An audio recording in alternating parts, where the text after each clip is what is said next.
Bueno, Jorge, mira, vos sabés que yo tengo, por supuesto, una posición crítica con respecto a todo lo que se está haciendo acá, pero no quiero que perdamos tiempo en discutir lo que pasó, sino lo que se está proponiendo, digamos. Entonces, si vos me permitís, quiero plantearte una cuestión. Ayer lo estuvimos hablando con Hugo Estigarribia, hoy contigo. Obviamente nosotros vamos a seguir con este tema. Jorge, a mí me preocupa lo siguiente, y es la propuesta para combatir lo que se denomina en la oposición del transfugismo, es una propuesta de cambiar la Constitución, a mi modo de ver, y que los miembros del Congreso estén obligados a obedecer a sus partidos. ¿Es así o no es así? Yo creo que no es así, pero déjame un poco lanzar un par de ideas sobre el transfugismo. Yo he visto el programa de ayer en YouTube. Muchísimas gracias. Me pareció interesante y sobre todo me gusta construir sobre un debate ya iniciado, que eso es lo importante, ¿verdad? Entonces sí he visto que Hugo Estigarribia estaba conversando contigo y sobre todo giraba alrededor de Penner y Patria Querida. Y creo que hay como un consenso en la comunidad jurídica en Asunción de que la banca pertenece al legislador, ¿verdad? Entonces, esa es como una primera posición de la que como hay una primera regla. Y para mí ahí yo quisiera hacer una primera diferenciación. Lo que yo le llamo, en este problema, el problema lo describo básicamente como que alguien que reniega de su grupo y se va al otro grupo, ¿verdad? Se incorpora al otro grupo.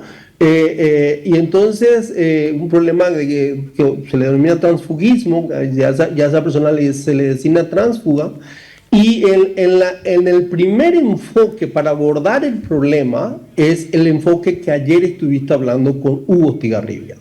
Y es un enfoque genial porque es parte del problema, pero ese enfoque no nos da todas las aristas del problema. Ese enfoque, muy bien, es un enfoque bilateral entre el legislador versus el partido de origen. Penner versus Patria Querida, por así decirlo. Sí. ¿Qué hay en eso? Es como que el partido le dice a Penner, oye, aparentemente tú te has llevado algo mío. Y Penner le dice, no, esto ya era mío del principio y entonces yo me voy con esto donde yo quiera. Es decir, entonces la disputa es sobre la titularidad de la banca. En esta disputa la ciudadanía permanece como expectante. Entonces la gente dice, ok, preguntémosle a los abogados a ver qué dicen, de quién es la banca. Pero el problema se gira entonces si es del legislador, si es de Patria Querida, y ahí se queda como en una disputa interna, una disputa bilateral, y la ciudadanía queda como expectante de todo el problema, ¿verdad? Y por supuesto, para el partido eso es muy sensible, porque para ellos significa una disminución de su fuerza parlamentaria y se ven disminuidos. Y si te das cuenta, Enrique, el comunicado de Patria Querida es en ese sentido. Lo único que se le reclama es, aparentemente te llevaste algo mío, por favor devolvémelo, renuncia por favor a esa pretensión tuya. Entonces el comunicado del partido va en esa línea, pero yo creo que acá hay como que tres conclusiones que podemos quitar de eso y que realmente también habría que tenerse en cuenta en estos temas de una probable reforma, como estás sugiriendo, que el debate se encamina hacia ese lado. Son tres conclusiones. La primera, de que si le estamos dando en un acuerdo generalizado en la comunidad jurídica la titularidad al legislador, entonces estamos diciendo que el legislador no hizo nada malo, ¿verdad? Esa es la consecuencia lógica. Entonces, si el legislador no hizo nada malo, el transfugismo es posible, tolerado jurídicamente y no implica algo mal hecho, ergo no hay sanción, ¿verdad? Entonces esa es una primera conclusión. Entonces todo lo que hicieron Norma Aquino, Chaqueñito, Yaminal, los de Cruzada Nacional, Patricio Kemper, eso no está mal porque no violaron ninguna ley, porque la banca es de ellos. Entonces Esa es una primera conclusión. La segunda conclusión, ¿verdad? Y todas son conclusiones preliminares, ¿verdad? Porque vamos en un análisis. La segunda conclusión es que como el transfugismo no se castiga, se podría volver a repetir. Y en las próximas elecciones podríamos tener a alguien que se candidata por un partido y a los 6 meses va a volver a cambiar de bando, ¿verdad? Es decir, porque eso es una práctica que no está sancionada, está permitida. Entonces, el transfugismo, con este antecedente que tenemos ahora, genera lo que se dice una regla electoral. La práctica ahora dice que es posible que tengamos una transferencia entre legisladores de un partido a otro y que eso no está sancionado, no está mal visto. Eso quiere decir que vamos a tener un libro de pases abierto permanentemente. El libro de pases no se cierra, ¿verdad? A diferencia del fútbol, ¿verdad? Entonces, un sistema así genera cierta preocupación, es un cierto caos, porque los equipos nunca se definen, Enrique. Como no se definen los equipos pueden estar moviéndose unos a otros, entonces eso significa que alguien puede estar siempre en una caza constante de votos. Y lo de caza constante de votos no lo digo yo, es decir, eso ha sucedido en el Parlamento paraguayo. En el año 2011, cuando el caso de Unace, el abogado de Unace, un colega de apellido Ruiz Díaz, se fue al Parlamento con un letrero que decía cazador de votos, ¿verdad? ¿Y por qué? Porque él dijo, me quitaron 3 votos, me quitaron los votos de Tuma, de Yambay y de Barrios, Artemio Barrios. Entonces, en este Parlamento, ya que la justicia electoral dijo que sí, estaba bien que se pasara al Partido Colorado, entonces quiere decir que se pueden cazar votos. Entonces yo vengo con este cartelito a cazar votos. Entonces, ahí se genera como una crispación constante y eso genera otra vez que el nivel de la política baja, porque si estamos detrás de casa de votos no estamos realzando la política, sino que estamos bajando el nivel del estatus de la política. Esa es la segunda conclusión, ¿verdad? Y la segunda conclusión es que se genera una regla de transferencia que queda un libro de pases abierto. Y la tercera conclusión es que este enfoque es reducido y tiene un déficit, porque este enfoque dice no hay nada malo con la Constitución. Entonces no hay un problema constitucional desde este enfoque, porque si no hay sanción, no hay ninguna regla, el legislador se puede llevar su banca donde quiera. Entonces la pregunta es, ¿y cuál es el problema con la Constitución? Es decir, no hay un problema constitucional. Entonces esto cae en una consecuencia lógica, ¿verdad? Y ahí entonces, y además la cuestión es, no hay afectación constitucional y supuestamente no hay afectación a la ciudadanía que solamente mira expectante si la banca va al legislador o a Patria Querida. Y punto. Entonces, ese enfoque tiene esas consecuencias, pero es un enfoque que no te muestra el todo de la película. Eso es lo que yo digo. Y acá entonces me paso a un segundo enfoque o forma de abordar el problema. Y eso sí que para mí es la cosa que de repente uno pondría a poner estas cosas para una posible reforma, que es lo que estás preguntando y te interesa en el programa de hoy. Siempre con esa visión de qué podríamos meter o no en una reforma electoral, ¿verdad? Entonces ahí, si tenemos bien este diagnóstico, podemos luego hacer bien ese otro trabajo. El segundo informe dice, no, espera, antes eran solamente el legislador y el partido de oposición, pero ahora tomemos otros 2 actores diferentes. Tomemos el electorado de oposición versus el partido oficialista, ¿verdad? Que participaron en las elecciones pasadas y que tuvieron parte, velan el entierro de estos resultados electorales, ¿verdad?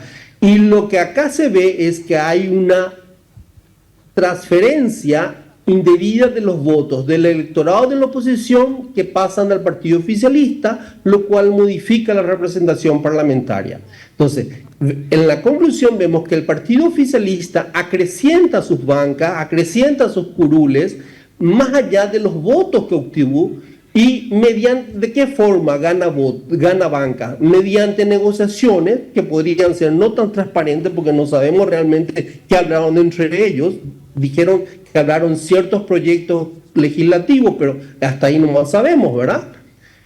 Y luego, entonces, y sin haber ganado más votos que respalden esas curules, es decir, y a costa entonces de que disminuye la representación de la oposición. Entonces ahí entonces vemos que hay un juego de aumento de la mayoría oficialista, disminución de la minoría opositora, y eso afectando a la representación parlamentaria. Y ahí empieza a agravarse la cuestión, porque entonces uno dice... Oye, pero ¿se acuerdan que tenemos la resolución número 15 del Tribunal Superior de Justicia Electoral? Esta resolución es del 2023 y por medio de esa resolución se declaró electos y se proclamó a senadores y diputados. Es decir, esa resolución está en vigencia porque esa resolución en su título 4 dice, le damos el título habilitante a estos senadores y de estos partidos, ¿verdad? Entonces, esa resolución... Uno dice, pero ahora eso ya cambió, porque esa resolución decía tal cosa y ahora tenemos otra. Es decir, ahora tenemos que los 3 de Cruzada Nacional ya son Partido Colorado y ya son Honor Colorado. Entonces, ahí tenemos cómo se va cambiando las reglas y incluso contradiciendo una resolución judicial de elección y proclamación. Y hay otro factor más ahí. Ahí tenemos que se cambia la forma de gobernar. ¿En qué sentido? Cuando el oficialismo parlamentario, aunque ya tenía mayoría, ¿verdad? Pero era una mayoría corta, digamos, y una mayoría que le imponía en cierto modo, porque de repente siempre puedes tener 1 o 2 fugas, negociar con la oposición. ¿Verdad? Entonces, si vos tenés, aunque tengas una mayoría corta, en ciertas circunstancias, tenés un legislador que está viajando, etcétera, tenés que negociar ciertos puntos con la oposición y ahí hacer ciertos acuerdos. Pero si a través del transfugismo, una herramienta que al momento no está sancionada, ¿verdad? Que es permitida, estás incrementando tus votos considerablemente, entonces ya no necesitas ni empezar a negociar cada cosita que tenga, o no necesitas que empezar a preocuparte que no viaje tal senador para tratar tal tema. La forma de gobernar ahí internamente cambia. Y entonces eso hace que esa holgada mayoría sea mucho más cómodo para imponer cosas, que es lo que se está quejando la oposición. La oposición se queja de que hay una mayoría aplastante, de que no le dejan esto. Entonces, en vez de tener en materia parlamentaria, lo que necesitamos es un debate parlamentario con buenos argumentos y que triunfen y que incluso la mayoría, aunque tenga mayoría, tome ciertos argumentos, porque la oposición tiene un par de legisladores que sí son interesantes y que sí opinan de forma interesante, ¿verdad? Más allá que podamos hacerles críticas, pero no se genera eso, no se genera ese debate razonable y donde se toman los mejores argumentos. Entonces, se imponen mayorías aplastantes. Entonces, eso también trae como consecuencias, desde este segundo enfoque, estamos viendo cómo se amplía el problema y afecta a la forma de gobernar. Y eso está afectando al artículo 1 de la Constitución, porque el artículo 1 te habla de democracia representativa, una representación que nace y que luego asigna bancas, que va todo un hilo en esa representación, que vos ayer también hablaste muy bien de eso, preocupándote del electorado nacional, que eso, los senadores, y donde vemos que esa práctica política van como que cuestionando esa representación que está en la Constitución Nacional.